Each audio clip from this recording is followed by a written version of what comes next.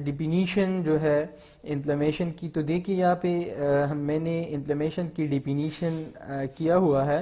Inflammation is defined as the local response of living tissue to injury due to any agent. तो ये inflammation की definition है। Inflammation वो होती है जब कोई local response of living tissue या कोई इंजरी आ जाता है, तो या कि जो कोई एजेंट की वजह से कोई लोकल रिस्पांस आता है, तो उसको हम क्या कहते हैं, inflammation. Inflammation is defined as the local response of living tissue to injury due to any agent. Inflammation is a process by which the body immune system malfunction। तो उसमें क्या होता है कि इम्यून सिस्टम का जो हमारा जो बॉडी का इम्यून सिस्टम है वो फेलियर हो जाती है, उसकी फेलियर टू फंक्शन नॉर्मली, वो फिर नॉर्मली फंक्शन नहीं कर सकता, तो उसको हम क्या कहते हैं, इन्फ्लेमेशन। एग्जांपल देखिए, एग्जांपल में लेके disease like arthritis, diabetes, myasthenia gravis, ये जो है ये एग्जांपल है क्या कि उसमें जब ये चीज़ आ जाती है तो हमारा जो इम्यून सिस्टम है वो फिर काम नॉर्मल फंक्शन नहीं कर सकता, तो उसको हम क्या कहते हैं, इन्फ्लेमेशन। काजेज ऑफ इन्फ्लेमेशन जो है, अब इन्फ्लेमेशन की काजेज क्या है।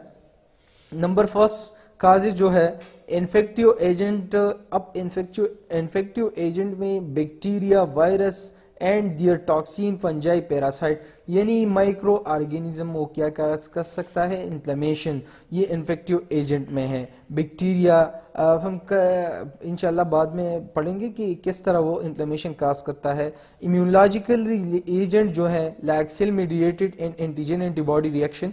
इम्यूनोलॉजिकल एजेंट से किस तरह इन्फ्लेमेशन काज हो सकता है, जब कोई फॉरेन बॉडी एंटर कर सकता है, एंट्री देता है बॉडी में, तो बॉडी की जो यही जो फॉरेन एंटीजन आई है, बॉडी में जो एंटीबॉडी है वो एंटीबॉडी क्या करते हैं, इन एंटीजन के खिलाफ क्या काम करता है और इसी के साथ झगड़ा कर देते हैं। जब उसी दौरान में क्या हो जाती है कि दूसरी सेल जो है वो एंटीजन से ट्रीट करता है और उससे इन्फ्लेमेशन बन जाती है और इन्फ्लेमेशन होती है।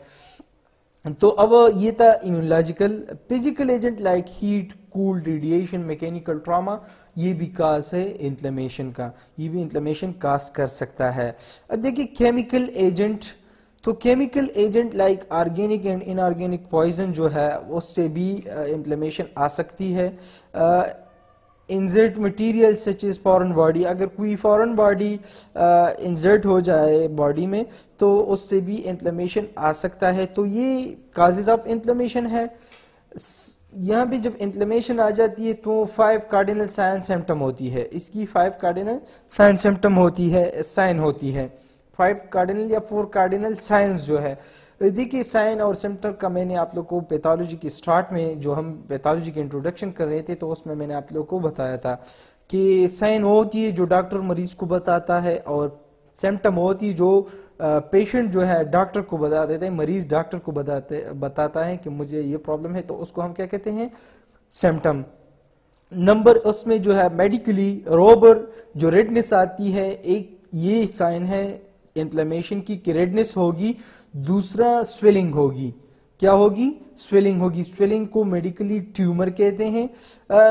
कॉलर होगी, कॉलर को हीट को कहता है, जब हीट वो जगह जो जहाँ पे इन्फ्लेमेशन आई है वो जगह गर्म होगी, वो जहाँ पर इन्फ्लेमेशन आई है वो पेन भी करेगी, तो उसको फिर हम डॉलर कहते हैं, डॉलर पेन को कहता है।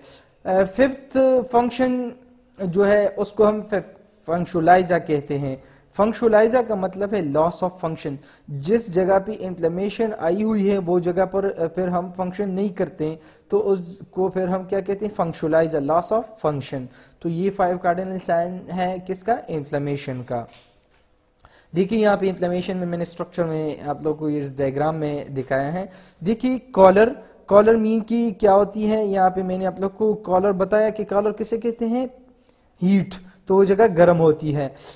दूसरा रॉबर, वो जगह रेडनेस होगी। आपको फेस स्ट्रक्चर अगर यहाँ पे नजर आती है तो देखिए ये फेस स्ट्रक्चर को, तो यहाँ पे उसको गर्मी हो रही है, हीट है, यहाँ पे फेस स्ट्रक्चर रेड है तो उसको रॉबर कहते हैं। यहाँ पे देखिए ट्यूमर स्वेलिंग आई है, नजर आ रही है, तो ये स्वेलिंग आई है।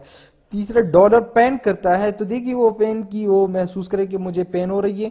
और ये जो फंक्शनलाइजा है तो मीन कि वो फंक्शन लॉस हुई है, वो फिर इससे फंक्शन नहीं कर सकता। देखिए कोई फ्रैक्चर वगैरह है तो उसने बैक स्लैब बांधी हुई है तो उस पर वो नहीं कर सकता, फिर मूवमेंट नहीं कर सकता, तो फंक्शन लॉस हुई है।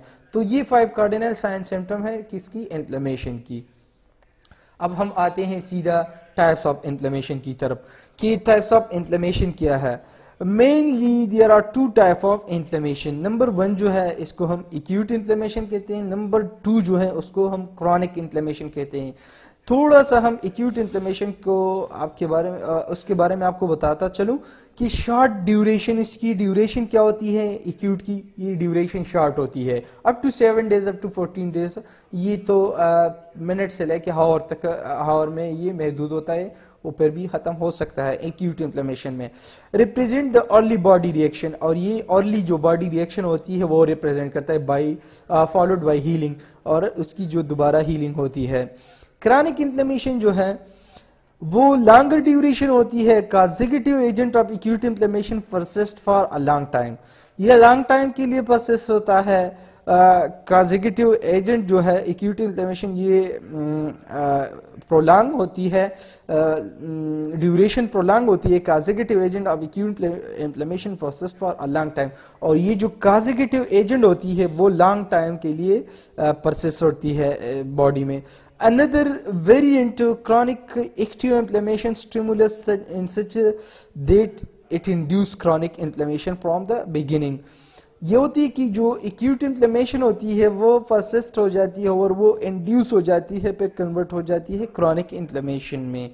अब देखिए यहाँ पे एक्यूट इन्फ्लेमेशन में डिफिनीशन अगर कोई लिखना चाहते हैं form of notes, it is a short-term process occurring in response to tissue injury, usually appearing within a minutes or hours. It is characterized by 5 cardinal sign symptoms: pain, redness, immobility, loss of function, swelling and heat। ये मैंने पहले आप लोग को बताया, ये जो एक डिफिनीशन हुआ आप लोगों के लिए। देखिए क्या क्या चेंजेस आते हैं एक्यूट इन्फ्लेमेशन में। नंबर फर्स्ट उसमें एक वास्कुलर चेंज आता है। देखिए वास्कुलर इवेंट्स या वास्कुलर चेंज जो है इसमें क्या होता है, देखिए इसमें initial transient vasoconstriction of arteriole होती है। जो आर्टिवोल होती है, टर्मिनेटेड फॉर्ट्रोप आर्टरी जो होती है, जहाँ पे आर्टरी खत्म हो जाती है तो उसको आर्टिवोल कहता है। अब उसी आर्ट्रियोल में फर्स्ट क्या होती है कि वेजो कंस्ट्रक्शन होती है, वो कंस्ट्रक्ट हो जाती है। आर्टरी की जो inside of the endothelial cells है वो क्या हो जाती है, कंस्ट्रक्ट हो जाती है, नर्व हो जाती है। सही है। दूसरा, जब इसी के बाद परसिस्टेंट प्रोग्रेसिव वेजोडाइलेशन, उसी के बाद वेजोडाइलेट हो जाती है।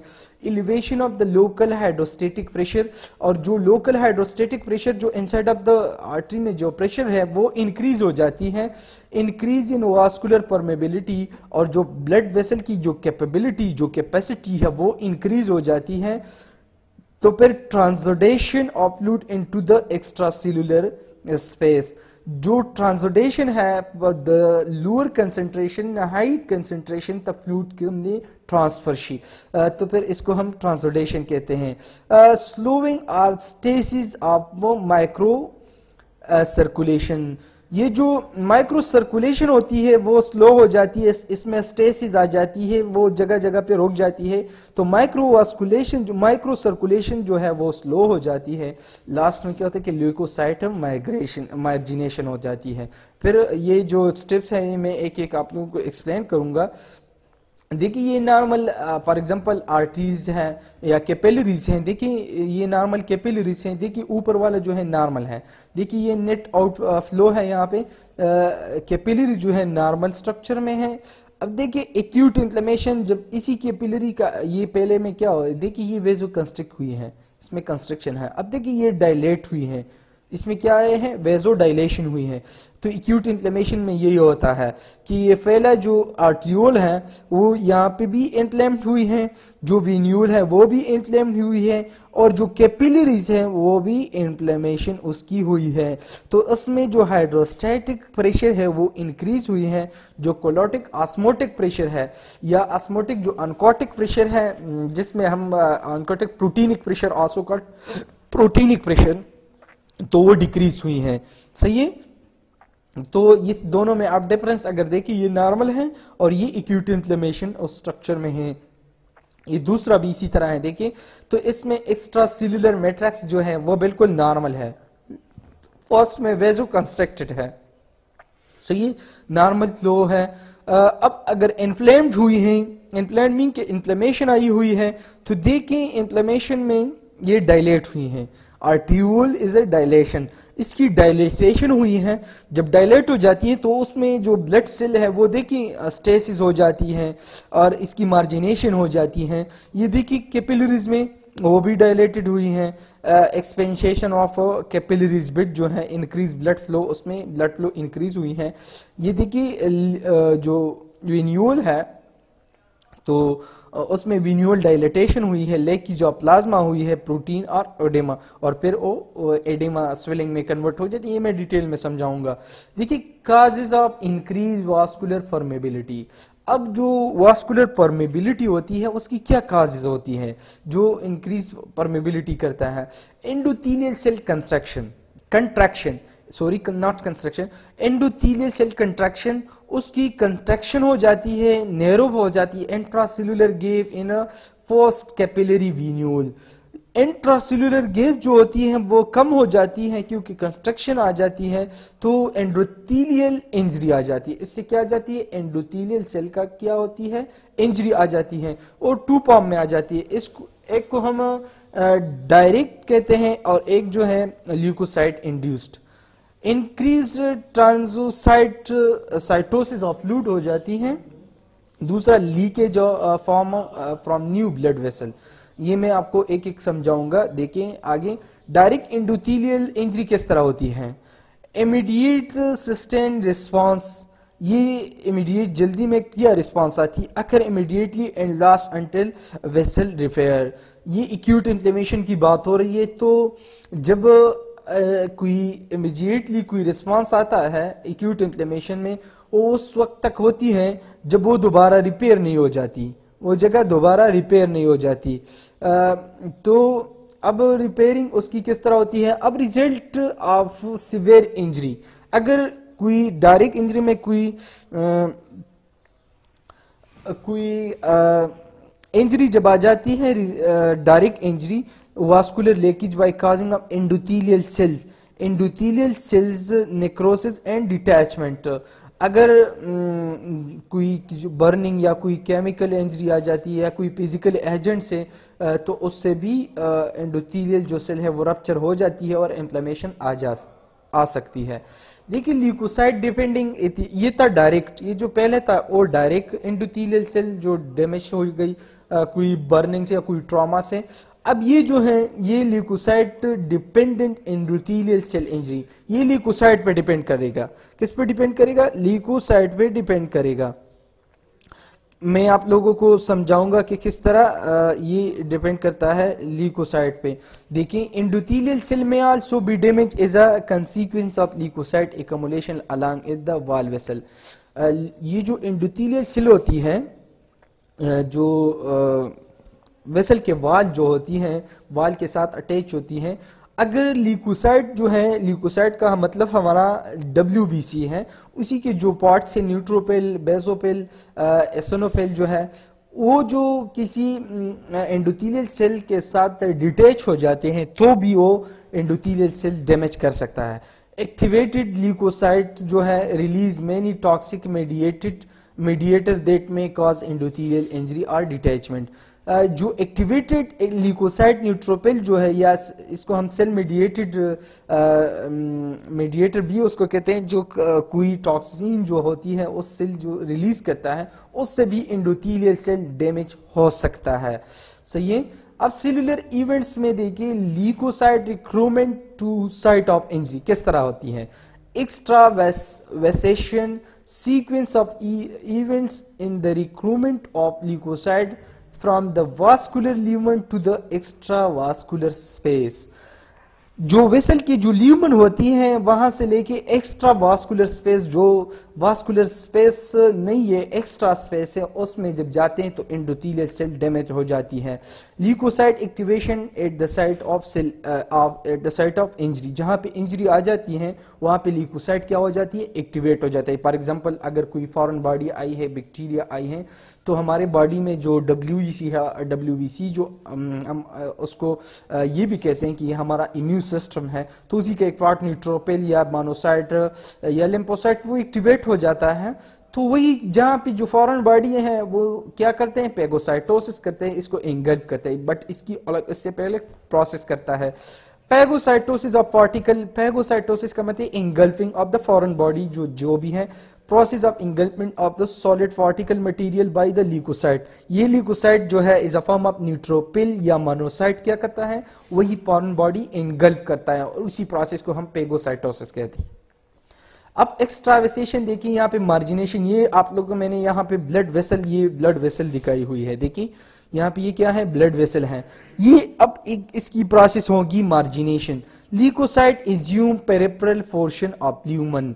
मार्जिनेशन हम उसको कहते हैं, ये ब्लड ल्यूमन है, जब यहाँ से ये जो ल्यूकोसाइट है WBC का जो पार्ट है न्यूट्रोपिल मोनोसाइट, ये यहाँ से मूवमेंट स्टार्ट करेगा और ल्यूमन एक्स्ट्रा वास्कुलर स्पेस में ये जब जाएगा तो उसको हम क्या कहते हैं, मार्जिनेशन। रोलिंग इन एडहेजन।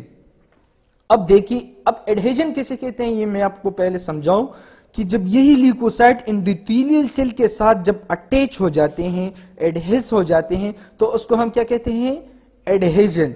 सही है। Leukocyte tumble slowly along the endothelium and adhere transiently detach and behind antigen, ये इसी के साथ क्या अटैच हो जाती हैं। अब डायपिटिस जो है ये transmigration of leukocyte across the endothelium, जब यहाँ पहुंच जाते हैं एंडोथेलियम को तो उसको फिर हम क्या कहते हैं, ट्रांसमार्जिनेशन, और इसी के साथ जब डिटेच हो जाते हैं।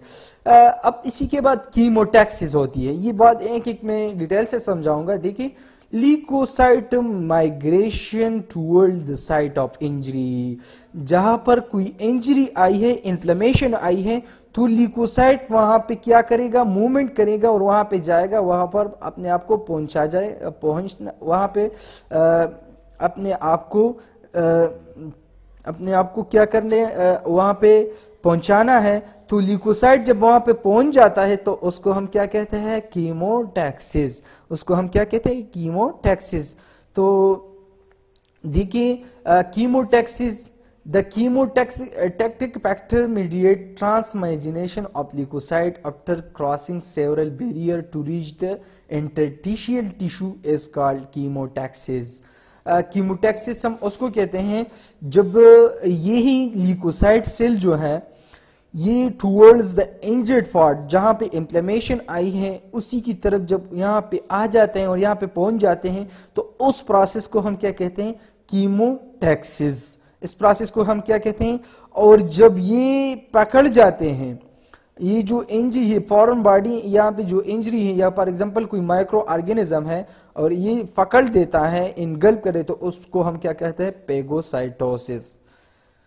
यहाँ पे पेगोसाइटोसिस को देखिए, पेगोसाइटोसिस उस अमल को कहते हैं जहाँ पे कोई फॉरेन बॉडी हो और वही ल्यूकोसाइट जो हमारे मोनोसाइट ये हैं या न्यूट्रोपिल है या इज अ फॉर्म ऑफ मैक्रोपेज, वही फॉरेन बॉडी जब एंगल्फ करता है, पकड़ता है, तो उसको पेगोसाइटोसिस कहते हैं। Phagocytosis is defined as the process of engulfment of solid particle, जो सॉलिड पार्टिकल है वो एंगल्फ करते तो उस प्रोसेस को हम क्या कहते हैं, phagocytosis. Material by the cell, cell क्या करता है, फिर उसको ईट कर देता है, खाता है। The cell performing this function are called phagocytes. जो सेल ये फंक्शन जो परफॉर्म करता है उसको हम क्या कहते हैं, पेगोसाइट कहते हैं। इसको हम क्या कहते हैं, जो सेल ये काम परफॉर्म करता है, जो भी सेल, वो न्यूट्रोफिल हो, वो मैक्रोफेज हो या मोनोसाइट हो, तो उसको हम क्या कहते हैं, पेगोसाइट। अब डिग्रेनुलेशन किसे कहते हैं, degranulation and the oxidative burst destroy the engulf particle. और जो इंगल्फ होता है, जो पार्टिकल इंगल्फ होता है, वो क्या है, डिग्रेनुलेशन उसका क्या करता है और उसको खत्म कर दे, डिस्ट्रॉय करता है। Phagocytosis यार दोबारा neutrophil and macrophages upon reaching the tissue space produce several proteolytic enzyme। Proteolytic enzyme जो है पेगोसाइट सेल क्या करेगा, जब जहाँ पे कोई इंजरी आई हो वहाँ पे जब पहुँच जाते हैं तो कोई प्रोटोलिटिक एंजाइम सीक्रेट करता है, प्रोड्यूस करता है, और उसी को हम ये नाम देते हैं, जो देखें lysozyme, protease, collagenase, elastase, lipase, proteinase, gelatinase या एसिड हाइड्रोलेज। ये सारे हमारे पास क्या है, डाइजेस्टिव एंजाइम है। ये क्या है, हमारे पास क्या है, digestive. The enzyme degrade collagen and extra cellular matrix. और ये जो एक्स्ट्रा सेल्यूलर मैट्रिक्स बनी हुई है वो क्या करते हैं, खत्म कर देते हैं, डिस्ट्रॉय कर देता है। मार्पोलॉजिकल पैटर्न ऑफ एक्यूट इन्फ्लेमेशन, इसमें मार्पोलॉजिकल स्ट्रक्चर क्या चेंजेस आ जाती हैं। देखिए serious inflammation, accumulation of excessive clear watery fluid with a variable protein content। Serious inflammation हम उसको कहते हैं जिसमें पास ना हो, क्लियर वाटरी फ्लूइड हमारे पास होता है, वेरिएबल प्रोटीन, इसी के साथ वेरिएबल प्रोटीन भी होता है मुख्तलिफ किस्म के साथ, तो उसको हम क्या, ये देखिए स्ट्रक्चर में आप लोग को नजर आएगा, इसको हम क्या कहते हैं, serous inflammation. Occur in the skin and a peritoneal pleura and pericardial cavity. Pericardial cavity जो पेरिकार्डियम होती है, जिसमें हार्ट पड़ा होता है, पेरिकार्डियल सेक लाइक स्ट्रक्चर जो होती हैं, तो उसमें एक्युमुलेशन या प्लूरल जो हमारे लंग्स में होता है, या अगर स्किन के एपिडर्मिस लेयर में कोई ब्लस्टर बन जाए तो उसको हम क्या कहते हैं, acute inflammation. The skin blister resulting from a burn or viral infection is a good example of the accumulation of serous effusion either within immediately beneath the epidermis of the skin. ये skin के जो epidermis layer में या जो pericardial cavity है इसमें, या जो प्लूरल कैविटी है उसमें, या जो पेरिटोनियल कैविटी है उसमें कोई accumulation of clear watery fluid जब हो जाती है तो उसको हम क्या कहते हैं, सीरस इन्फ्लेमेशन। अब फाइब्रिनस इन्फ्लेमेशन किसे कहते हैं, large amount of fibrinogen pass to the vessel wall and fibrin are formed in the fluid exudate of extracellular space. उसमें क्या होता है कि फाइब्रोनोजिन, ये प्रोटीन, फाइब्रोनोजिन क्या है, प्रोटीन है, वेसल में जब पास होता है और या में बाहर से जो एक्स्ट्रा सेल्यूलर स्पेस है तो फिर एक्युमुलेट हो जाते हैं, ब्लड इन्फ्लेमेशन काज करता है। एक example fibrinous in which fibrin deposited on the pericardium में। यही फाइब्रिन जो है, फाइब्रिन क्या है, प्रोटीन है, जब ये एक्युमुलेट हो जाते हैं, डिपॉजिट हो जाते हैं पेरिकार्डियम में तो उसको हम पेरिकार्डाइटिस कहते हैं। Accumulation of the abnormal fluid in the pericardium is called pericarditis. Inflammation of the pericardium is called pericarditis. Suppurative inflammation या प्यूरिल जो है, इसमें पस फॉर्मेशन होती है। क्या होती है इसमें, पस फॉर्मेशन होती है। देखिए the formation of purulent exudate are first. इसमें क्या होती है कि फर्स्ट फॉर्मेशन आ जाती है तो इसको हम सपोरेटिव कहते हैं। Pus is made up of neutrophil, necrotic cell and edema fluid, abscess is localised. वो जो पस बनी हुई है वो जो डैमेज न्यूट्रोफिल है, मोनोसाइट है या मैक्रोफेज है, जो ग्रेनुलोमा लाइक स्ट्रक्चर है, वो एडेमा उससे हो जाती है और वहीं पर पस फॉर्मेशन हो जाती है। सो ये abscess is localized collection of purulent और वहाँ पे पस फॉर्मेशन हो जाती है। Inflammation accompanied by the liquefactive necrosis, और वहाँ पे लिकोपेक्टिव निक्रोसिस हो जाती है जो मोस्ट टाइप होती है। Multiple bacterial abscess in the lungs in case of ब्रोंकोनमोनिया। ब्रोंकोनमोनिया जो हो जाती है ब्रोंकियोल में, जो लंग्स का जो ब्रोंकियोल है उसमें अगर कोई फॉरेन बॉडी कोई बैक्टीरियल की वजह से कोई इन्फेक्शन या वायरल इन्फेक्शन हो जाए तो उसमें परस्पार्मेशन हो सकती है, मोस्ट प्रॉबेबली बैक्टीरियल इन्फेक्शन में। देखिए example of acute inflammation, acute appendicitis, inflammation of the appendix जब हो जाती है ड्यू टू कोई बैक्टीरिया की वजह से। Acute meningitis, inflammation of the meninges जो हो जाती है, जो लेयर्स है ऑफ द ब्रेन।